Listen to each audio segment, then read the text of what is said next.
Hello everyone, a very good evening to all of you.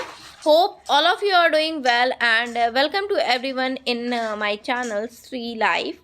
So हमारी SST की seated paper 2 जिन्होंने SST opt किया है उनके लिए ये सीरीज़ वेरी वेरी बेनिफिशियल है। क्लास 6 हमारे अतीत पार्ट 1 के 5 चैप्टर डिस्कस कर चुके हैं। ये 6th चैप्टर है, ठीक है। ये बेसिकली मैंने समरी नोट्स बनाए हैं, ठीक है, जो कि मैंने अपने सीटेड जब क्लियर किया था तो उसमें जहाँ से क्वेश्चन फ्रेम होते हैं वहाँ के बनाए हैं। ये मैं पहले डिस्कस करूँगी, उसके बाद आपको बुक से भी कुछ इंपॉर्टेंट मैंने मार्कआउट किया है वो भी डिस्कस करेंगे। So let's start our video. ये चैप्टर है आपका नए प्रश्न और नए विचार, ठीक है। चैप्टर है आपका नए प्रश्न और नए विचार। इसमें बताया गया है कि बौद्ध धर्म के संस्थापक कौन थे? गौतम बुद्ध, जिन्हें सिद्धार्थ कहते थे, ठीक है। और 2500 वर्ष पूर्व इनका बेसिकली जन्म हुआ था, ठीक है। तो ये एक इम्पॉर्टेंट इन्फॉर्मेशन मिल जाती है। दूसरा, इसमें बताया गया है कि बुद्ध जो है वो क्षत्रिय थे, मतलब उनकी जाति जो थी वो क्षत्रिय थी, और तथा शाक्य नाम से एक छोटे से गढ़ से संबंधित थे, एक छोटे से गढ़ से संबंधित थे। उस गढ़ में बेसिकली इन्हें शाक्य बोला जाता था, ठीक है। नाउ नेक्स्ट इन्फॉर्मेशन हमें मिलती है कि बौद्ध गया बिहार में है, ठीक है। एक पीपल के पेड़ के नीचे उन्हें ज्ञान की प्राप्ति हुई, तभी से उन्हें बुद्ध कहा गया, क्योंकि बौद्ध गया बिहार में है और उसी पीपल के पेड़ के नीचे इन्हें ज्ञान की प्राप्ति हुई, जिसे हम तभी से इन्हें बुद्ध कहा गया। क्या कहा गया? बुद्ध कहा गया, ठीक है ना। इन्होंने नेक्स्ट इन्फॉर्मेशन ये है कि इन्होंने नेक्स्ट इन्फॉर्मेशन है कि वाराणसी के निकट ये स्थित सारनाथ गए थे, जहां इन्होंने पहली बार उपदेश दिया था। तो आपसे पूछा जाएगा कि इन्होंने पहला उपदेश अपना कहाँ दिया था? सारनाथ में। सारनाथ कहाँ है? वाराणसी के निकट, ठीक है। वाराणसी के निकट है सारनाथ, ठीक है। पहला उपदेश इन्होंने सारनाथ में दिया था ना। अब जो इन्फॉर्मेशन है कि इनकी मृत्यु कहाँ हुई थी? कुशीनगर में, ठीक है। इन्होंने अपनी शिक्षा बेसिकली प्राकृत भाषा में दी थी। किसमें? प्राकृत भाषा में दी थी, ओके ना। नेक्स्ट पेज पे मूव ऑन करते हैं। दिया हुआ है उपनिषद का अर्थ होता है कि गुरु के समीप बैठना। उपनिषद का अर्थ यही होता है कि गुरु के समीप बैठना, उनसे ज्ञान को एकत्रित या संग्रहित करना, ओके ना। पाणिनि जो थे उन्होंने संस्कृत भाषा के व्याकरण की रचना की थी। किसने रचना की थी? पाणिनि ने संस्कृत भाषा के व्याकरण की रचना की थी ना। नेक्स्ट इन्फॉर्मेशन हमें मिलती है कि जैन धर्म के बारे में। 2500 वर्ष पूर्व जैन धर्म के 24वें और अंतिम तीर्थंकर वर्धमान महावीर ने भी अपने विचारों का प्रसार किया। मतलब आपसे पूछेगा कि 24वें और अंतिम तीर्थंकर कौन थे? ये बहुत एग्जाम में पूछा जाता, तो वर्धमान महावीर थे, ठीक है। इन्होंने अपने विचारों का प्रचार प्रसार किया, ठीक ना। अब जो इन्फॉर्मेशन मिलती है कि वह वज्जी संघ के वज्जी संघ के महावीर, वर्धमान महावीर जो थे वो वज्जी संघ के लिच्छवी कुल के एक क्षत्रिय राजकुमार थे। इनकी भी जाति क्षत्रिय थी। किसके? लिच्छवी कुल। उनका कुल क्या था? लिच्छवी कुल। और कौन सा संघ था? वज्जी संघ था, ठीक है। उसके राजकुमार थे। 30 वर्ष की आयु में उन्होंने ग्रह को त्याग दिया। किसने? वर्धमान महावीर ने, ठीक है।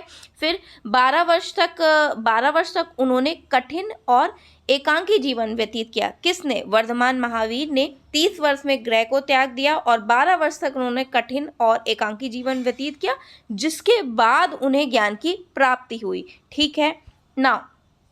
नेक्स्ट इन्फॉर्मेशन मिलती है कि मगध में बोलने जाने वाली प्राकृत भाषा को क्या बोलते थे? मागधी बोलते थे। मगध में बोली जाती थी इसलिए मागधी बोलते थे, ठीक है।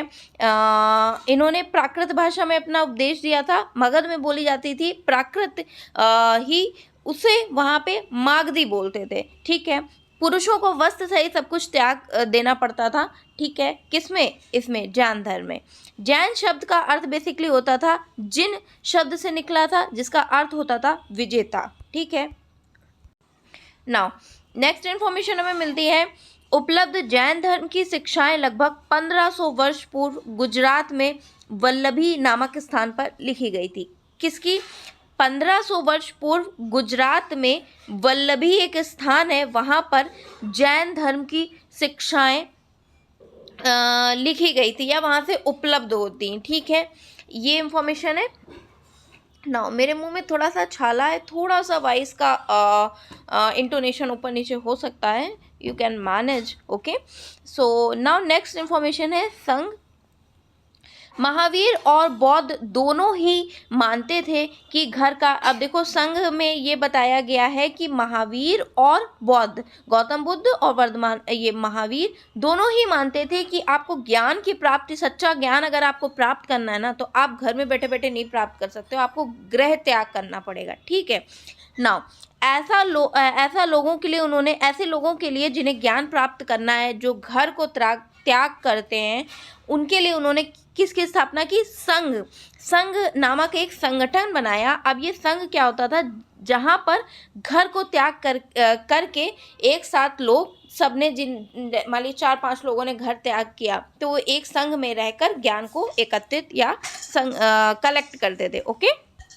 नाउ बौद्ध भिक्षुओं के लिए बनाए गए नियम जो थे वो हमें विनय पिटक से मिलते हैं। बौद्ध भिक्षुओं के जो नियम बनाए गए थे वो विनय पिटक नामक ग्रंथ से मिलते हैं। 3 पिटक होते हैं ना, विनय पिटक, सूत पिटक और अभिधम पिटक, आई गेस कुछ होता है ना, तो उसी में इसमें मिलते हैं, ठीक है। नाउ अगर बात करें विहार क्या है? पहाड़ी क्षेत्र की प्राकृतिक गुफाएं, है ना। अभी ये गुफाएं मैं आपको दिखाऊंगी किसमें? बुक में, ओके। आश्रम व्यवस्था जो थी, बेसिकली ये ब्राह्मणों ने आश्रम व्यवस्था का विकास किया था। एक जरथुस्त्र, ये एक है जरथुस्त्र, ठीक है। इसका ये मतलब है ईरानी पैगंबर, इन्होंने मूल शिक्षा अपनी सद्विचार, सद्वचन, सद्कार्य में। अब आपसे पूछ लेगा कि जरथुस्त्र क्या है? ईरानी पैगंबर। अब इनके जो ये 3 दे देगा, एक कोई अलग दे देगा, बोलेगा कौन सा नहीं है। तो सद्विचार है, सद्वचन है, सद्कार्य। सद्विचार, सद्वचन, सद्कार्य, अच्छे विचार, अच्छे वचन और अच्छे काम, ये जरथुस्तु में ईरानी पैगंबर में बताया। आश्रम व्यवस्था आप सभी को पता होना चाहिए, ब्राह्मण, ठीक है, इन्होंने किया था। विहार पता होना चाहिए, पहाड़ी क्षेत्र ऐसे करके बना दिया जाता था ना, प्राकृतिक गुफाएं जहाँ पे ये लोग ज्ञान की प्राप्ति करते थे, वो विहार होता था, ठीक। नाउ इतनी इन्फॉर्मेशन मिल गई, ये दूसरे चैप्टर का आ गया है। नाउ अब ये आपकी बुक है, बुक में मैं दिखाती हूँ कि क्या इन्फॉर्मेशन है। देखिए, बुद्ध की कहानी है, आप सभी को बताया है मैंने। बुद्ध धर्म के संस्थापक कौन थे? सिद्धार्थ थे, जिन्हें गौतम के नाम से भी जाना जाता है। उनका जन्म लगभग 2500 वर्ष पूर्व हुआ था। बौद्ध धर्म के संस्थापक कौन थे? गौतम बुद्ध, जिनका जन्म 2500 वर्ष पूर्व हुआ था। वह समय था जब लोगों के जीवन में तेजी से परिवर्तन हो रहे थे, ठीक है। उस समय लोगों के जीवन में बहुत तेजी से परिवर्तन हो रहे थे। नाउ अब अगर हम बात करें यही बुद्ध के बारे में, तो ये क्षत्रिय थे, हमने डिस्कस किया था, ठीक है। और शाक के नाम से एक छोटे से गढ़ से संबंधित थे, ठीक है। और ये हम डिस्कस भी कर चुके हैं। इसके लिए उन्होंने बौद्ध गया बिहार में एक पीपल के पेड़ के नीचे कई दिनों तक तपस्या की, तब से बुद्ध कहे जाने लगे, है ना, बुद्ध कहे जाने लगे। फिर वाराणसी के निकट सारनाथ गए, वहाँ पे पहली बार इन्होंने उपदेश दिया। पहली बार उपदेश इन्होंने कहाँ दिया था? सारनाथ में। किसने? इन्होंने, बुद्ध ने, ठीक है। यहाँ तक हो गया इन्फॉर्मेशन ना। अब अगर बात करें तो इनकी मृत्यु कुशीनगर में हुई थी, ठीक है। कुशीनगर में मृत्यु से पहले क्या था? शेष जीवन पैदल यात्रा करके एक स्थान से दूसरे स्थान बेसिकली ये जाते थे और लोगों को शिक्षा देने में अपना जीवन व्यतीत करते थे। कौन? Buddha, Gautam Buddha, okay. Now next page पे मूव ऑन करते हैं। अब ये है कि बुद्ध ने शिक्षा दी कि यह जीवन दुखों और कष्टों से भरा हुआ है और हमारी जो इच्छाएं होती हैं और लालसाएं होती हैं वो कभी भी पूरी नहीं होती हैं। जैसे फॉर एग्जांपल, एक चीज़ हमें मिल जाती है तो हम दूसरी चीज़ चाहते हैं, दूसरी मिल जाती है तो तीसरी चीज़ चाहते हैं। इसी को बुद्ध ने बोला कि लिप्सा या तृष्णा कहा है, ठीक है। अब इसको नियंत्रित करना बहुत मुश्किल होता है। इसको नियंत्रित करने के लिए हमें आत्म संयम अपनाना पड़ेगा, ठीक है। आत्म संयम अपनाएंगे तभी हम जो है नियंत्रित कर पाएंगे अपनी तृष्णा को। फॉर एग्जांपल, आपका सीटेट का एग्ज़ाम है, मान लीजिए कल एग्ज़ाम है, तो आपके अंदर इच्छा होगी कि फ़ोन चलाएं, फ़ोन चलाते रहें, लेकिन आप आत्म संयम अपने ऊपर अपनाओगे कि भाई एग्ज़ाम में फ़ेल हो जाएंगे, पढ़ लेते हैं अभी, है ना। तो ये आत्म संयम आप अपनाओगे तब जो है आप अपनी इच्छाओं को कंट्रोल कर पाओगे, आप अपनी तृष्णा को कंट्रोल कर पाओगे। ओके नाउ अब ये देखिए, ये स्तूप दिया है। अब स्तूप के बारे में इंफॉर्मेशन मिल जाती है। ये सारनाथ का स्तूप है। इस इमारत को स्तूप के नाम से जाना जाता है। यहाँ पर बुद्ध ने अपने सर्वप्रथम उपदेश दिया था। इसी घटना की स्मृति में यह स्तूप का निर्माण हुआ। ठीक है, अब ये स्तूप है, ये स्तूप आप यहाँ पे देख सकते हैं। नाउ एक इम्पॉर्टेंट इन्फॉर्मेशन है, सामान्य लोगों की प्राकृत भाषा में दी। ठीक है, बुद्ध ने अपनी शिक्षा बेसिकली सामान्य लोगों को प्राकृत भाषा में दी। ठीक है, नाउ नेक्स्ट है ये एक किस्सा गौतमी की कहानी। इसमें बेसिकली ये है, मैं आपको जल्दी से बता देती हूँ। किस्सा गौतमी एक स्त्री होती है, उसका पुत्र मर जाता है, वो बहुत ज़्यादा दुखी होती है, तो अपने बेटे को लेकर वो सड़कों पे घूमती रहती है, इधर से उधर लोगों से प्रार्थना करती है कि कोई मेरे पुत्र को जीवित कर दे। ठीक है, बट एक भला व्यक्ति उसे गौतम बुद्ध के पास ले जाता है। ठीक है, तो बुद्ध बोलता है कि मुझे एक मिट्टी सरसों की बीज ला कर दो, मैं तुम्हारे पुत्र को जीवित कर दूंगी। किस्सा गौतमी बहुत ज़्यादा खुश हो जाती है, अरे वाह, ये तो मेरे बच्चे को जीवित कर देंगे। बट स्टिल क्या होता है, तभी बुद्ध उन्हें रोकते हैं, रुको रुको ठहरो, इतना ही नहीं, आप वो मुझे एक मिट्टी सरसों की बीज उस घर से लाकर देना जहाँ किसी की मृत्यु ना हुई हो। अब ये तो बड़ी आश्चर्य वाली बात हो गई। वो जहाँ जहाँ जाती किस्सा गौतमी, इन किसी न किसी के पिता, माता, बहन, भाई, पति, पत्नी, बच्चे, चाचा, चाची, इन किसी की भी मृत्यु हुई थी। तो यही शिक्षा इसमें दी गई है। बुद्ध यही सब बताना चाह रहे हैं कि कोई लाइक अजय नहीं है, सबकी मृत्यु निश्चित होती है। यही बच्चों से इसमें पूछा जा रहा है। नाउ नेक्स्ट पे मूव ऑन करते हैं उपनिषद के बारे में। तो उपनिषद अभी मैंने बताया, गुरु के समीप बैठ के ज्ञान को ग्रहण करना, उनसे इनटेक करना ज्ञान को। ठीक है, जिस समय बुद्ध उपदेश दे रहे थे, अब ये देखो, बुद्ध जब उपदेश दे रहे थे ना, तो वहाँ पे बहुत सारे लोग बैठे थे। लाइक मैं पढ़ा रही हूँ ना, तो बहुत सारे बच्चे सुन रहे होंगे, तो किसी के मन में चल रहा होगा कि मृत्यु के बाद जीवन के बारे में जानना चाहता है, कोई यज्ञ की उपयोगिता के बारे में जानने को उत्सुक था, कोई यह मानता था कि विश्व में कुछ ऐसा है जो स्थायी है और मृत्यु के बाद भी बचा है ना। ये सब चीज़ें जब बुद्ध उपदेश देते थे ना, तो बहुत सारे लोग थे, 5 लोग थे, मान लो 5 तरह की चीज़ें सोचा करते थे। तो इसका वर्णन जो आत्मा तथा ब्रह्म, सार्वभौम आत्मा के रूप में किया गया है। वे मानते थे कि आत्मा तथा ब्रह्म जो है वो एक ही है। ओके नाउ अगर बात करें उपनिषद में हुआ है, उपनिषद उत्तर वैदिक ग्रंथों का हिस्सा। अब आपसे पूछ लेगा उपनिषद किसका हिस्सा है, उत्तर वैदिक ग्रंथों का हिस्सा है। उपनिषद का अर्थ है गुरु के समीप बैठना और ज्ञान को ग्रहण करना, ज्ञान को ग्रहण करना। ओके ना, अगर बात करें भारतीय दर्शन की 6 पद्धति कौन सी है, देखिए ये इंपॉर्टेंट है। भारतीय दर्शन की 6 पद्धति जो हैं वो न्याय, सांख्य, योग, पूर्व मीमांसा, वेदांत या फिर उत्तर मीमांसा है। कौन है ये? 6 शाखाएं हैं किसकी? सत्य की, बौद्धिक, मतलब भारतीय दर्शन की ये 6 शाखाएं हैं। अब ये जो शाखाएं हैं ना, इसके राइटर पूछ लिए जाते हैं, मतलब इनके जनक कौन है। तो देखिए आप यहीं से देखिए, वैशेषिक के कौन है? कणाद। ठीक है, और न्याय के गौतम का न्याय सभी को पता है, और सांख्य कपिल सांख्य, और पतंजलि का योग, पूर्व मीमांसा जैमिनी की पूर्व मीमांसा, वेदांत या फिर उत्तर मीमांसा व्यास की। ठीक है, तो ये इंपॉर्टेंट है, ये आप पढ़ लेना, बहुत ज़्यादा एग्जाम में भी पूछी जाती है ना।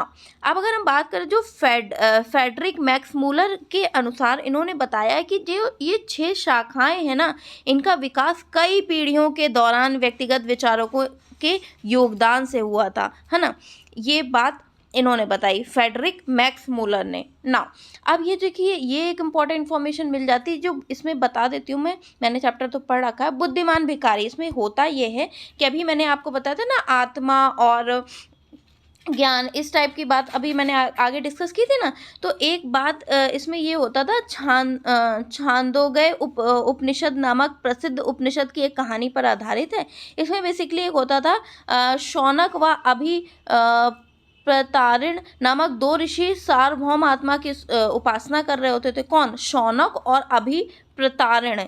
ठीक है, तभी एक बार भोजन करने के लिए जब वो बैठते हैं तो एक भिखारी आ जाता है। अब वो भिखारी शौनक कहता है हम तुम्हें कुछ भी नहीं देंगे। भिखारी ने पूछा क्यों नहीं देंगे, आप किसकी उपासना कर रहे हैं? तो अभी दोनों दो मुनि थे ना, एक शौनक और अभी प्रताड़न। तो अभी प्रताड़न ने बोला सार्वभौम आत्मा की हम जो है उपासना कर रहे हैं। तो वो भिखारी बहुत चालाक होता था, तो वो कह रहा ओ इसका मतलब आप जानते हैं कि यह सार्वभौम आत्मा संपूर्ण विश्व में विद्यमान है। ऋषियों ने कहा हाँ हाँ हाँ हाँ हम जानते हैं। तो भिखारी ने फिर पूछा कि अगर आप यह सार्वभौम आत्मा संपूर्ण विश्व में विद्यमान है तो ये तो मेरे अंदर भी विद्यमान है। मैं कौन हूँ, मैं भी तो इस विश्व का हिस्सा हूँ।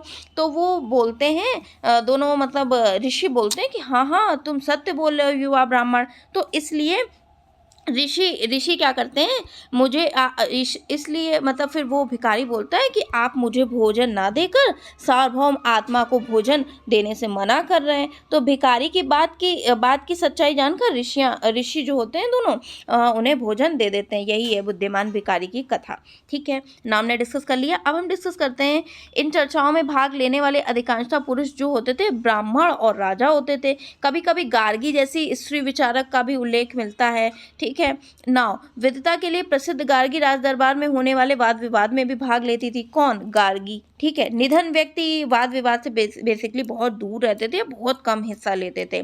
प्रसिद्ध अपवाद इसमें एक है सत्यकाम जाबाल का। ठीक है, नाउ सत्यकाम जाबाल बेसिकली एक दासी, उसकी दासी माँ के नाम पे पड़ा था। सत्यकाम के मन में सत्य जानने की बहुत ज़्यादा तीव्र इच्छा थी। गौतम नामक एक ब्राह्मण ने उन्हें अपने विद्यार्थी के रूप में स्वीकार किया और वह अपने समय के सर्वाधिक प्रसिद्ध विचारकों में से एक बन गए। कौन? ये सत्यकामवल जो जिनका नाम बताया था। ठीक है, व्याकरणिक पाणिनि, ये आप सभी को पता है, पाणिनि ने संस्कृत भाषा में व्याकरण की रचना की। ठीक, नाउ जैन धर्म की बात करें तो 2500 वर्ष पूर्व 24वें और अंतिम तीर्थंकर कौन थे? वर्धमान महावीर थे। वज्जी संघ में लिच्छवी कुल के एक क्षत्रिय राजकुमार थे। ठीक है, 30 वर्ष की अवस्था में उन्होंने घर छोड़ दिया था, जंगल में रहने लगे थे। 12 वर्ष तक कठिन व एकांकी जीवन व्यतीत करने के बाद उन्हें ज्ञान की प्राप्ति हुई। किसको? इनको, वर्धमान महावीर को। ठीक है, उनकी शिक्षा सरल थी। सत्य जानने की इच्छा रखने वाले प्रत्येक स्त्री और पुरुष को क्या करना पड़ता था? उनके अनुसार भी घर को छोड़ना पड़ता था। ठीक है, अहिंसा के नियमों को कड़ाई से पालन करना पड़ता था। ठीक है जी, और इसका इन्होंने बोला है कि अगर ज्ञान आपको जानना है, सत्य की इच्छा रखते हैं तो आप किसी भी जीव को कष्ट ना दिए, न किसी की हत्या करिए। महावीर का ये भी कहना था कि सभी जीव जीना चाहते हैं, सभी के लिए जीवन प्रिय है। महावीर ने अपनी शिक्षा बेसिकली प्राकृत में दी थी। ठीक है, नाउ अब हम प्राकृत में दी थी। मगध में बोली जाने वाली प्राकृत को मागधी बोलते हैं, ये हम डिस्कस कर चुके हैं। पुरुषों को वस्त्र सहित सब कुछ त्याग देना पड़ता था, ये भी डिस्कस कर चुके हैं हम। ओके, नाउ नेक्स्ट पे मूव ऑन करते हैं। जैन शब्द का अर्थ है जिन शब्द से निकला, जिसका अर्थ है विजेता। ओके, नाउ अब हम डिस्कस करते हैं उपलब्ध जैन धर्म की शिक्षा लगभग 1500 वर्ष पूर्व गुजरात में वल्लभी नामक स्थान पर लिखी गई।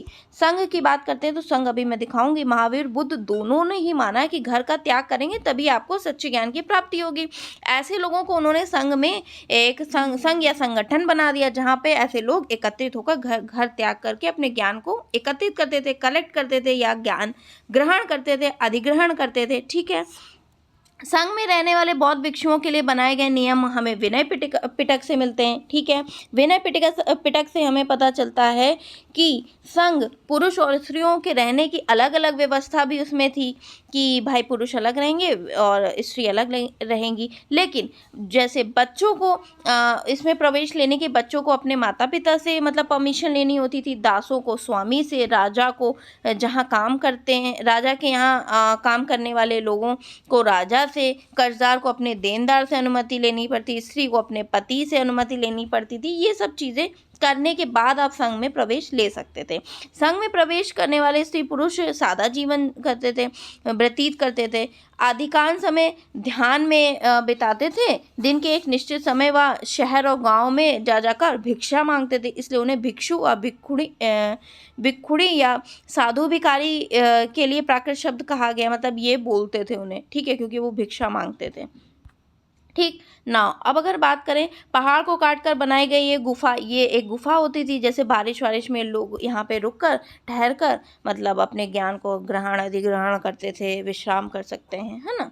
यहाँ पे मॉन्स्टर्स इन्हें बोलते थे। केवल वर्षा ऋतु में जब यात्रा करना कठिन हो जाता था, एक स्थान पर वो निवास कर लेते थे, है ना। ऐसे समय में वे अनुयायियों द्वारा उद्यानों में बनवाए गए अस्थायी निवासों में अथवा पहाड़ की प्राकृतिक गुफाओं में रहते थे, ये यहाँ पे रहते थे, ठीक है, इस पर्टिकुलर एरिया में। Just a minute. ना अगर बात करें तो आरंभिक विहार जो थे वो लकड़ी के बनाए गए थे। बाद में इनका निर्माण में ईंटों का भी प्रयोग होने लगा। पश्चिम भारत में विशेषकर कुछ विहार पहाड़ियों को ठीक है ना। अब इसका आगे का आई गेस दूसरे पेज में होगा। ठीक है, एक बौद्ध ग्रंथ से ज्ञात होता है, ठीक है। इसमें देखिए क्या है, किसी धनी व्यापारी राजा अथवा भूस्वामी द्वारा दान में दिए गए भूमि पर विहार का निर्माण होता था। मतलब ये लोग जो दान में दे देते थे ना ये बड़े लोग, उसी में विहार का निर्माण, जहाँ पे संघ के लोग इकट्ठा होकर रहते थे, ठीक है। आश्रम व्यवस्था अब ये डिस्कस कर, ब्राह्मणों ने आश्रम व्यवस्था का मतलब स्टार्ट किया। ब्रह्मचर्य, गृहस्थ, वानप्रस्थ और संन्यास नामक 4 आश्रम की व्यवस्था की गई थी, ठीक है। गृहस्थ आश्रम के अंतर्गत उन्हें विवाह कर एक गृहस्थ के रूप में रहना होता था। वानप्रस्थ के अंतर्गत उन्हें जंगल में रहना होता था। अंततः वे सब कुछ त्याग कर सन्यासी बन जाते थे। आश्रम व्यवस्था में लोगों ने अपने जीवन को कुछ हिस्सा ध्यान में लगाने पर बल दिया था। स्त्रियों को वेद पढ़ने की अनुमति नहीं थी यहाँ पे। पतियों द्वारा पालन किए जाने वाले आश्रम का ही अनुकरण वे स्त्रियां करती थीं। अगर बात करें जस्ट मिनट, एटलस में ईरान ढूंढो, जरस्तु का हमने डिस्कस कर लिया, ईरानी पैगंबर थे, इन्होंने सद्विचार, सद्वचन, सद्कार की बात कही, ठीक है। नाउ अब अगर बस इतनी इंपॉर्टेंट इन्फॉर्मेशन इस चैप्टर से मिल जाती है, हमने बहुत कुछ डिस्कस कर लिया और बहुत कुछ इन्फॉर्मेशन थी, इसलिए जल्दी जल्दी डिस्कस करने की कोशिश की है। आई होप आपको अच्छा लगा हो तो प्लीज़ चैनल को लाइक करें, शेयर करें और सब्सक्राइब करें। मैं भी बहुत मेहनत से आपके लिए वीडियोज़ रिकॉर्ड कर रही हूँ। So it was in this video, meet you in my next video. Till then, just a minute. Till then, tata, bye bye, take care. Bye bye. From Shiva's side also.